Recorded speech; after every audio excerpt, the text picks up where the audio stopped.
this weekend I'm going to kick off the series Amazing by talking about, well, what is so amazing about grace? And when God put this on my heart, him and I had to have a little conversation, and I was like, God, why do you want me to teach on grace? I know the theology of grace, the doctrine of grace. I know that we should believe in grace as Christians, but why do you want me to teach on the topic of grace? And I kind of felt like this is what God said to me. Take it for what it's worth. It could have just been a bad pizza. But I felt like God said, Mike, do you realize how many people, even Christians, don't understand my grace? And then I felt like he said, in fact, Mike, you're just beginning to scratch the surface of understanding my grace. And I thought, wow, that's a good point. And there's a lot of truth to that statement. So, I mean, just think about it. How many of us, even though we're Christians, a lot of us are, maybe we've been Christians for years, we still go through periods of time where we carry this sense of shame, or condemnation, or failure. Or maybe we still fall into the trap that it's about performance. And so we strive to live this performance-driven life. Or how many of us live discouraged lives or depressed lives because no matter how hard we try, it seems we just cannot pull off the Christian life. We just cannot live to the level that we even expect of ourselves, much less that God expects of us. So I want us to understand just how amazing grace is. And I do believe that this could be life-changing if it could really get from here to here. Because if I asked for a show of hands, we would all say we believe in grace. But do we really? So that's what I want to talk about. Now, if you've been around me at all, you know I grew up in a very, very, very, very legalistic background. We talked about in the series that originally God gave 10 commandments, but the Jews actually had how many laws? 613. 613. I grew up in a Baptist church where I'm sure the pastor thought, we are not going to let the Jews outdo us. Okay, we're going to have 1,213 laws because we had rules for everything. It was liberty. It's not in existence anymore, so I can use that. Liberty, Free Will Baptist. If there was ever a misnomer, because there was zero liberty and no free will whatsoever in this church. I mean, we couldn't smoke, drink, chew. You couldn't date girls who do.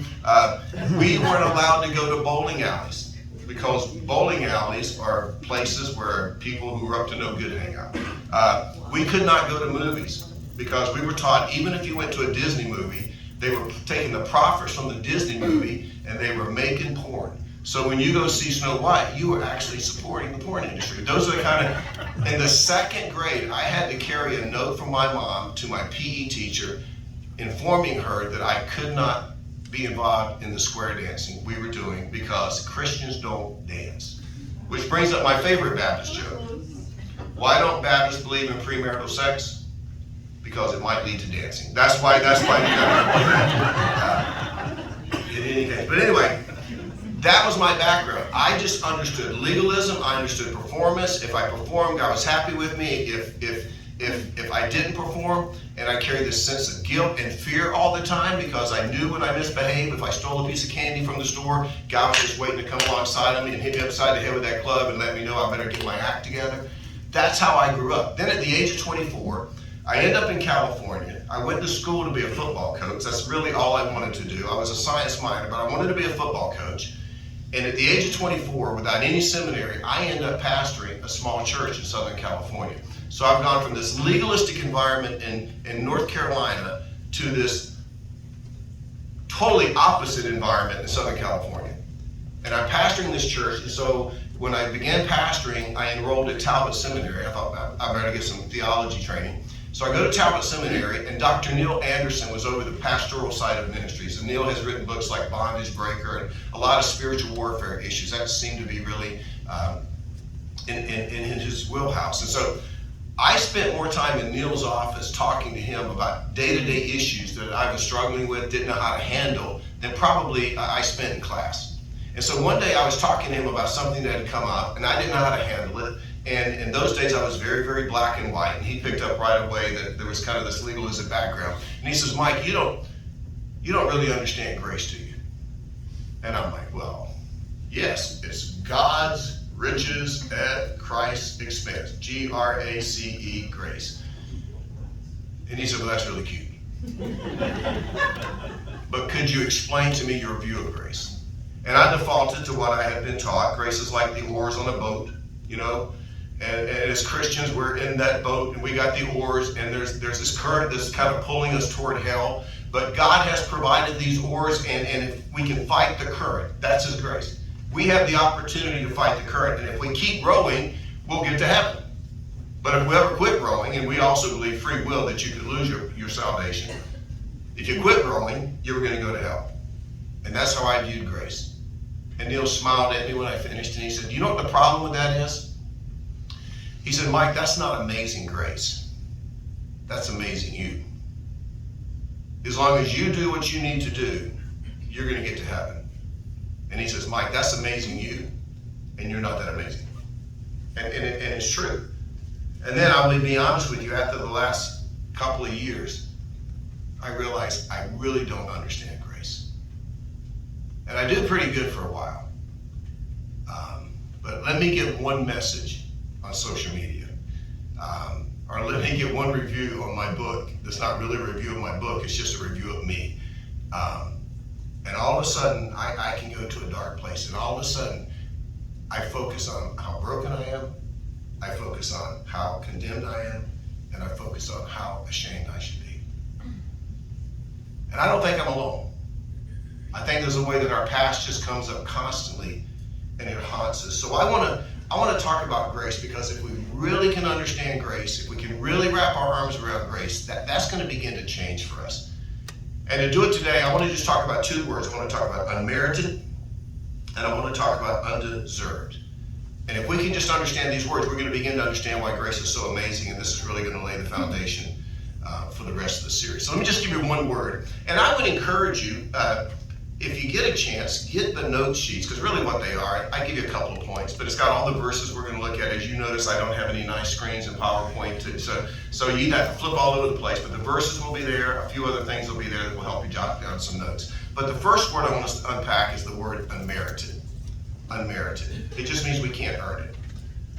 Now, Paul wrote a letter to a little group of Christians in Ephesus. It made its way into the Bible. We have it as the book of Ephesians, and this is what he says, a very familiar verse, Ephesians 2, 8 through 9. For it is by grace you have been saved through faith. Now, don't miss this part. And this is not from yourself. In other words, it wasn't your rowing, okay? It's not of yourselves. It is the gift of God, not by works, so that no one can boast. Now, I just want to say something, and I want you to hear it. There's not going to be any boasting in heaven. There's a lot of boasting that takes place here on earth. There's not going to be any boasting in heaven.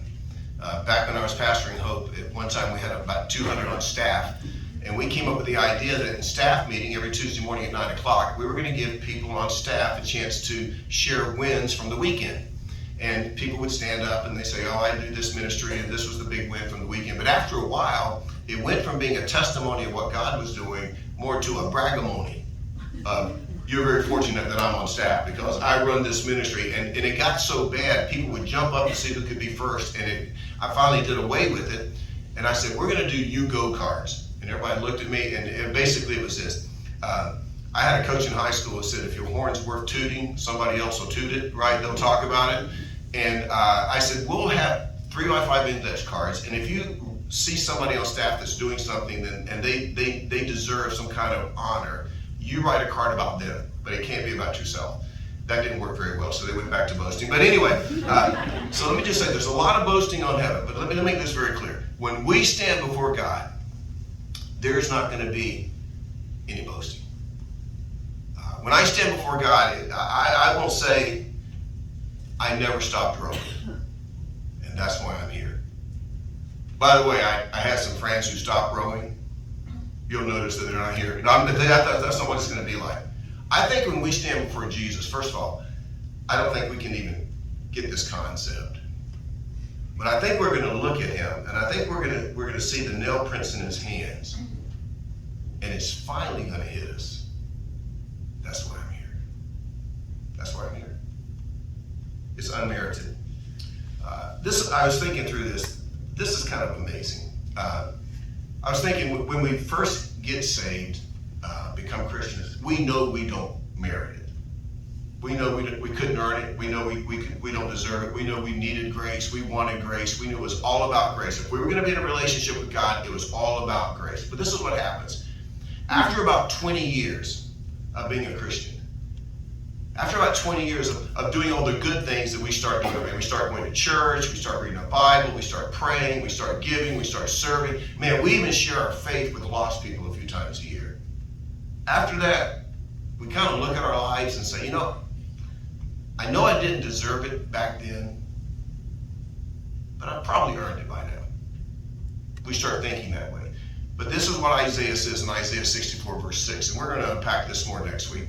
He says this, all our righteous acts are like filthy rags. Now let me put that in perspective for you. The best thing about you and me on our best day is still not even close to the worst thing about God.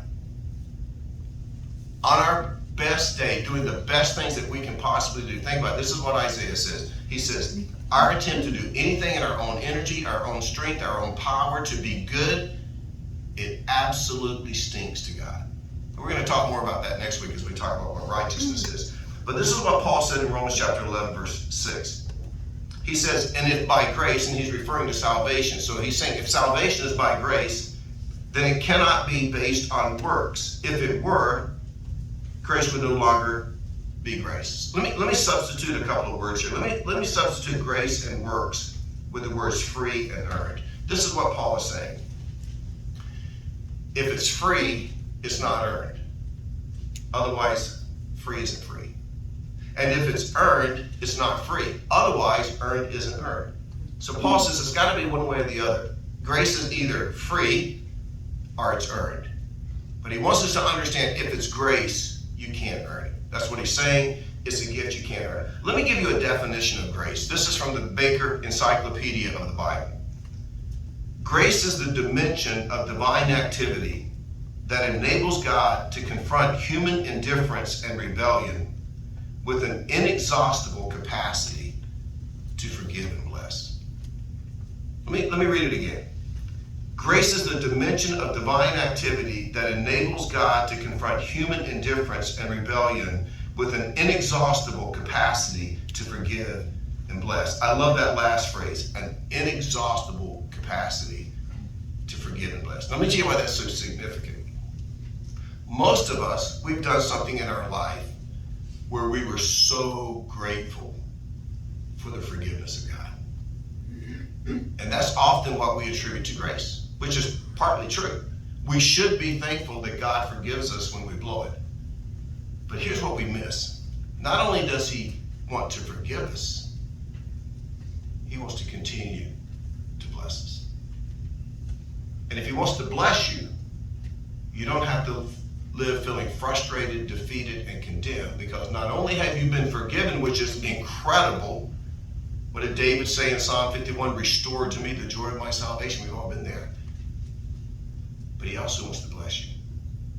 Now, I will tell you something.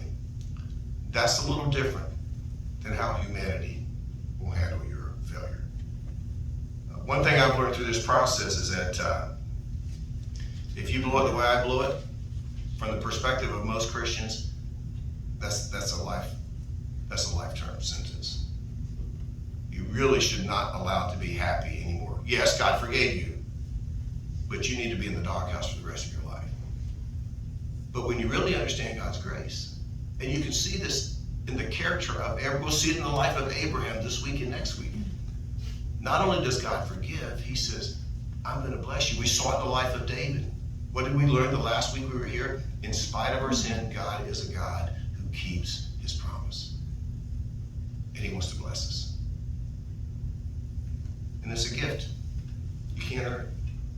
It's kind of like you just went through Christmas. What do you do when you get a great gift at Christmas? Well, you open it, right? You unwrap it, you smile, or you go, oh, right? You show everybody. And then what do you say? Thank you. I can guarantee you, nobody experiences a Christmas. Nobody opened a gift, smiled, said thank you, and then heard someone say, you're welcome. You owe me $86.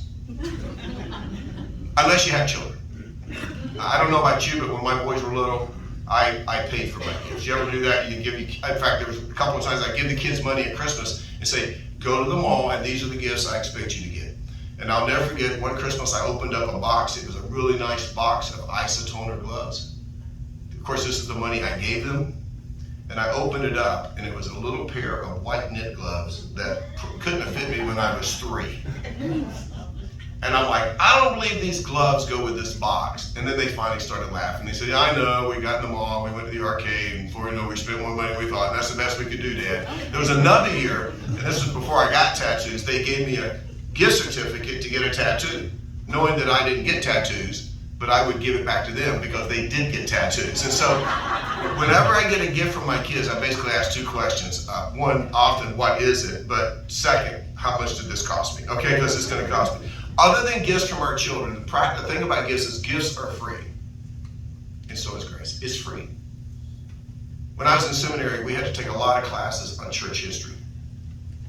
And I didn't mind the classes on church history. We should know church history. Why I dreaded it was because I knew whenever you took a class on church history, you were going to sit around and argue about grace. We would argue about Tertullian grace versus Augustinian grace versus Pelagian grace. You probably have never even heard of those things. We would argue about Calvinism versus Arminianism. And one day, we're sitting in class, it's just going hot and heavy, and debate is just going. And I got a friend who looks at me and he says, Mike, you're being kind of quiet. And I told you I'm not a theologian, right? And so I didn't get involved in these debates. He says, you're being kind of quiet. What do you think about grace? And I thought, man, I'm going to give them an answer that will blow their mind. I said, this is what I know. I was lost, and now I'm found. They went right back to arguing about grace. But anyway, my point is this. I think that Satan has done a masterful job getting Christians to sit around and argue and debate grace. Because when we argue about grace, this is what happens. We forget that grace is simply the fact that God provided Jesus to pay for our sins. At the end of the day, it's God provided Jesus to pay for our sins. It's unmerited. It's God's unmerited, unearned favor toward us. That's the first word. The second word I want us to unpack is undeserved. In other words, we didn't deserve grace when we were saved, and we don't deserve grace now. And one of the things we're going to see over the next couple of weeks, there's a saving grace, but there's also a sustaining grace once we are in the family of God. But we didn't deserve it when we were saved. We don't deserve the sustaining grace. Now, Paul said this in Romans chapter 3, verse 2. All are justified freely by his grace through the redemption that came by Christ Jesus. It was free. We didn't deserve it. Now, I want to take this Greek word, grace. It's translated grace. And I want to unpack it for a few minutes. And I know the minute I say Greek word, I can sense the excitement. But let me just talk about it. Who knows what the Greek word for grace is? You probably know it. You just don't know it. Charis. Charis. C-H-A-R-I-S. Now, you don't pronounce, that's the way we pronounce it, but that's not really how it's pronounced in the Greek. Because in Greek, the C is silent. So really it's charis. The I is a long E. It's charis. But if I were to sit up here and say, I want to talk about charis, none of you would understand what I'm talking about because you know the Greek word is charis. In fact, some of you may have a daughter or you may know a girl that's named Charis, right? But the word's really charis. Don't go home and say charis. That will offend her, okay? Just keep calling her Charis. It's okay. But I want to talk about this word. I want you to understand this Greek word charis. It literally means the unmerited favor of God. That's what it means in a theological. But the word charis, it was actually a cultural term in the first century before it became a spiritual or a scriptural term. So let me explain the cultural definition of this word that has become a spiritual word. Charis was used to describe someone who had a lot of financial resources, and they were to find someone who was underprivileged and didn't have much financial resources. If that individual who was wealthy gave a gift to someone who was not wealthy, someone who was poor, someone who was in need, it was called grace. It was called charis. But this is what's interesting. The transaction of that gift in the first century actually involved not two parties, but three parties. It wasn't just the person giving the gift, and it wasn't just the person receiving the gift. And now I'm going to give you three words. It's the closest I can come up with to describe these three different roles that you would play. In the English, this would be the closest from this Greek cultural. The first word, the person who gave the gift, who had the financial means, they would be called the patron. The person who didn't have the financial needs, that was poor, that received the gift, they were referred to as the client. For example, let's just say that the patron owned a shoe store, and down the street was an orphanage. And he received word that the kids in the orphan, there's 20 kids there that need to be taken care of that don't have shoes. And he realizes that he can provide them shoes. In this scenario, the shoe store owner, he would be the patron, and the orphans would be considered the client. So where does the third person come in? Well, in the first century, in every transaction, there was a third person, and that individual was called the broker. And in the first century, this is what would happen. The broker would be aware of the need at the orphanage. He would then go to the patron, the person who owned the shoe store, and say, this is the need. Can you do something to help these orphans? And typically in a situation like this, the person who owned the store, because they had the financial means, would say, I can, and I can do it for this price. I'm going to give you a discount. So he's providing the shoes, the patron is providing the shoes for the client, but this is what made it unique. In the first century, the broker actually paid for the shoes. Now, let's think about the gospel now. The broker is what? Jesus.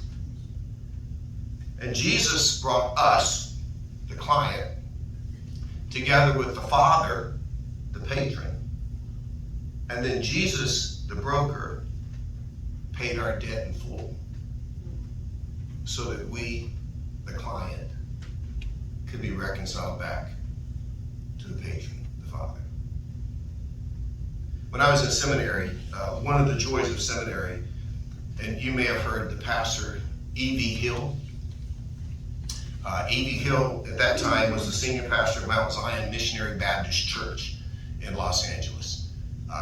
Probably at that time, I'm guessing, one of the largest African-American churches in America. And since Talbot was in LA County and the church was in LA, often they would bring in Dr. E.V. Hill and he would speak to us at our seminary chapel. And I'll never forget the story he shared one time about his life, because I think he thought that all seminary students could relate to it. He said that when he was young, one day he went up and told his mom, he says, Mom, I just want you to know, when I grow up, I'm going to be a pastor. And his mom said, oh, that is so exciting, Evie. She said, but if you're going to be a pastor, you're going to have to go to college. And that didn't really affect him at all because he didn't understand what that entailed. But as he grew older, he realized, listen, there is no way in the world that I'm going to go to college. He was an African-American male outside of Houston, Texas. His mom was a single mom. There weren't the programs and the resources in those days to help you if you were under-resourced and underprivileged. So he just assumed, no matter how much I want to go to college, I'm never going to be able to go to college. As he got older, he began to prepare his mom. He was like, hey, Mom, listen, I want you to understand something. I still believe I'm going to go to college. I'm going to be a pastor. But he said, Mom, there's just no way I'm going to be able to go to college. And she said, listen, Evie, you're going to go to college. And he would talk to her and say, Mom, I want to go to college, but I can't go to college. I'm never going to be able to afford to go to college. And he said, she looked me right in the eyes. She said, Evie, God will provide. And every time he began to doubt it, she would remind him, God was going to provide. Well, he finally finished up high school, and it was time for him to go to college. And he said, Mama, I don't have any money to go to college. And she said, well, you just need to go. And she sent him down to Prairie View A&M, right outside Houston, Texas. And he said, I walked in that school. He said, I had no money whatsoever. And I went through registration. I got all my schedule lined up for my classes. And then I went and got all the books I knew I needed for my classes. And I went and stood in line to pay. And he said, I was about the fifth one back. And every time somebody finished and I moved up in line, he said, I got a little bit more nervous and a little bit more embarrassed and a little bit more ashamed. Because he said, I had no idea what I was going to tell this registrar when I got up there. And finally, he said, when the person in front of me was getting ready to leave, he said, I just wanted to take off and run, but I stayed. And that person walked away, and he said, I walked up to that window. And right as I walked up to that window, a man walked up beside me. He said, I've never seen him in my life. And he took my hand, and he put a load of money in my hand, cash. And he looked me in the eyes and said, God will provide. And Evie said he took that money and gave it to the registrar, and she counted it out, and it was exactly what he needed to cover the price of his books in his first semester tuition. And she took his bill and she stamped on it, paid in full. And he said, whenever I think about what Jesus did for us, he took our sin debt and he stamped on it, paid in full. Nothing we can do to deserve it or earn it, paid in full. Do you remember the story about Abraham when God said, hey, I want you to sacrifice your son Isaac? Let me give you a little backstory. First of all, God came to Abraham, and we'll look into this more next week, Genesis chapter 12, and this is what he said in verse 1. The Lord said to Abram, he's not even Abraham yet. And by the way, I'm going to show you next week that we think all these Old Testament characters were such saints. Abraham was a heathen when God found him. And I'll show you that next week. But the Lord said to Abram, go from your country, your people, with your father's household to the land I will show you. I will make you into a great nation, and I will bless you. So from the very beginning, God says, I'm going to bless you. But Abraham's no idiot. Because he's thinking, if I'm going to be a great nation, I got to have a descendant. I got to have an heir. He says, God, how am I going to be a great nation? I don't even have a kid. And so in Genesis 15, God says, I'm going to give you a kid. I'm going to give you a son. Do you remember how Sarah responded? She laughed. Hang on to that. She laughed. That's Genesis chapter 15. Genesis chapter 16, the great man of faith Abraham said, there is no way in the world me and Sarah having a baby. Right? They're pushing 190 years old. And so what do they decide? Abraham decides to sleep with Hagar, Sarah's maid, and he'll have a baby with her. And sure enough, she gets pregnant, and she has a son. What do they name him? Ishmael. And you can write this down. In Genesis chapter 16, that is the beginning of the Palestinian-Israeli conflict that still rages on today. It began right there. Guess what God did? He didn't write off Abraham. He said, I told you I'm going to give you a baby. Finally, at the age, Abraham was 100, Sarah is 90. Don't even try to picture this. God gives them a baby. And they named the baby Isaac, which in the Hebrew means she laughs. She laughs. The miracle baby. The very next chapter, chapter 22, God says, Abraham, I want you to sacrifice Isaac. Now understand something. This is not just any baby, okay? This is the miracle baby. This is the miracle baby boy. This is the baby that Abraham and Sarah had at the age of 190. This is the descendant that is going to begin the nation that's going to bless all the people of the earth, Isaac. And God says, okay, I want you to sacrifice him to me. So they take off on the journey, and you pick it up in Genesis 22, verse 4. It says, on the third day, Abraham looked up, and he saw the place in the distance. It's Mount Moriah. He said to his servant, stay here with the donkey while I and the boy go over there. Now notice this phrase, we will worship, and then we will come back to you. Now God has just said, you're going to go up on the mountain and sacrifice Isaac. How was he able to say, we're going to go worship on the mountain? Hey, we'll both be back. I'll tell you why. It's because Abraham's faith in God's promise was so strong. He's like, man, if I got to go up this mountain and I have to sacrifice my son, you know what? No big deal. God will just bring him back to life. He'll just resuscitate him. He'll just raise him from the dead. And we will walk back down this mountain together, and his lineage will be continued through Isaac, which again is a great reminder that God keeps his promise in spite of sin. He promised it to Abraham. Abraham tried to screw it up, but God said, nope, I'm keeping my promise. So Abraham, he leaves his servants, he takes Isaac, he heads up the mountain. And as they're going up the mountain, guess what? Isaac notices something. Verse 6. Abraham took the wood for the burnt offering and placed it on his son Isaac, and he himself carried the fire and the knife. As the two of them went on together, Isaac spoke up and said to his father, Abraham, Father? Yes, my son, Abraham replied. The fire and the wood are here, Isaac said. But where's the lamb for the burnt offering?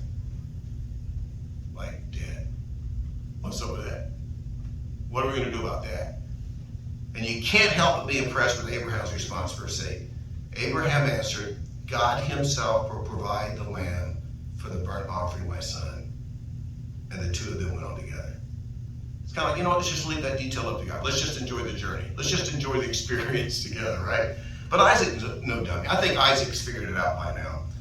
And it says in verse 9, when they reached the place God had told them about, Abraham built an altar there and arranged the wood on it. Then he reached out his hand and took the knife to slay his son. And I think he brings that knife up with every intention of plunging it into Isaac's chest. And all of a sudden, through an angel, God says, stop. Wait.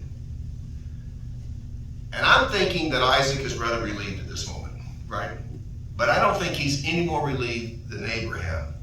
So he says, put it down, put the knife down. Verse 11, the angel of the Lord called out to him from heaven, Abraham, Abraham. Here I am, he replied.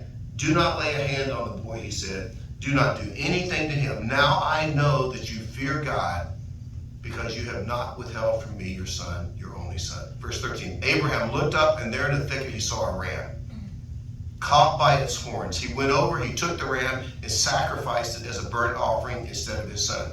This is so cool. Abraham called that place, the Lord will provide.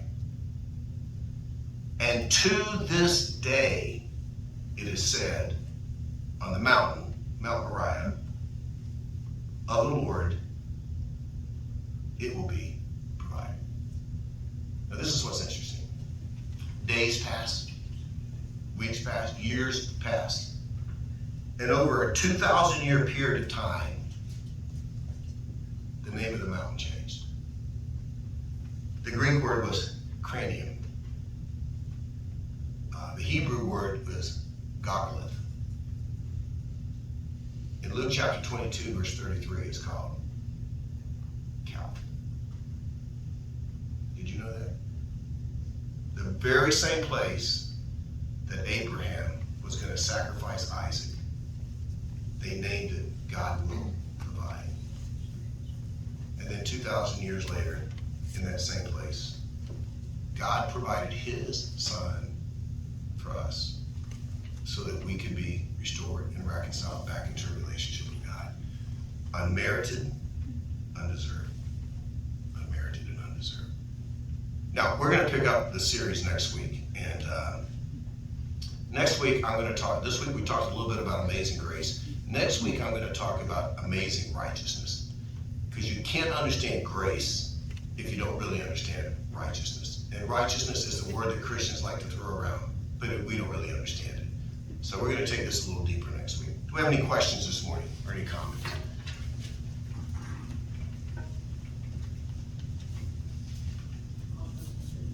What's that? Awesome message. Oh, well, thank you. That's not a question, though. You could say, was that an awesome message? And then that's a question we can talk about. No. No. Any questions this morning? Any thoughts? Any feedback? Yes? I think for me, the thing that I'm taking away is this transaction of having a broker, a patron, and a client. Never in my life have I ever heard something like this, but it just brings everything into perspective that Jesus is our broker. He goes on our behalf, and it works it out, and it's just I'm back here in tears, trying to hold it back, just realizing that I have a broker that is on my side. You know, it's actually, he intercedes for us. He's like our attorney. The father might be getting upset with us. You know what the attorney said? He's with me. That's what Jesus does for us constantly. He's with me. She's with me. I took care of it. And so you have to think of Jesus in that role.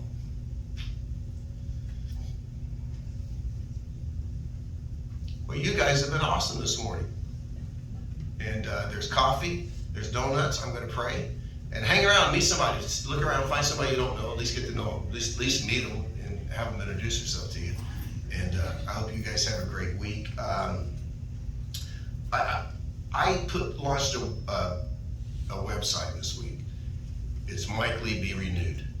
Mike Lee Be Renewed. And there's the link to the YouTube if you want it. There's also, if you want to get hold of me, you can get hold of me. I have a new email address. I don't know what it is. But if you go on there, I think it'll tell you. And you can send me messages if you need to get hold of me. And I do understand as we're growing, needs are coming to the surface, and sometimes you want some input and prayer and different things like that. If there's ways there, you can contact me, and we can maybe make that happen. So let me pray. Father, thank you for being a God of grace, and we're certainly incredibly grateful for your forgiveness. But it blows our minds that even through some of our darkest things, your ultimate desire is to bless us. And we're going to see that next week in the life of Abraham, how many times God says, I want to bless you, I want to bless you. And this was before he even had faith. This is when he had done absolutely nothing to deserve being blessed. In fact, even in the Garden of Eden, right after God created Adam and Eve, it said he wanted to bless them. And they had done nothing except been created. But God says, I want to bless you. So if we walk out of here with nothing more this morning, let us walk out with this overwhelming joy with the fact that your desire is to bless us and to do great things for us. And we give you the glory for that and the credit. In your name we pray. Amen. All right, it's good to see you guys this morning. I'll hang around up here. Sometimes as the crowd's gotten bigger, the questions have gone down significantly. I think we felt better when there was only 10 of us. But if you want to have a question, come on up. Let's chat.